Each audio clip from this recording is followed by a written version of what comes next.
सर्वांना माझा नमस्कार. माझे नाव स्वयं.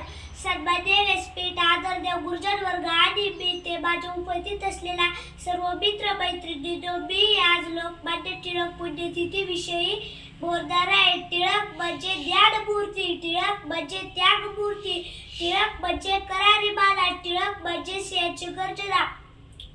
लोकमान्य टिळकांचा जन्म 23 जुलै 1856 रोजी रत्नागिरी जिल्ह्यातील चिखली या गावी झाला.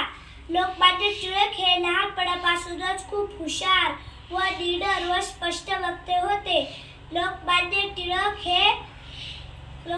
टिळकांना अन्यायाविरुद्ध खूप चीड होती.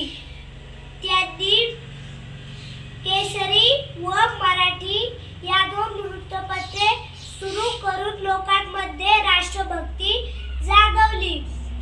लोकमान्य टिळक हे एक थोर समाजसुधारक, स्वातंत्र्य सैनिक व लेखक होते.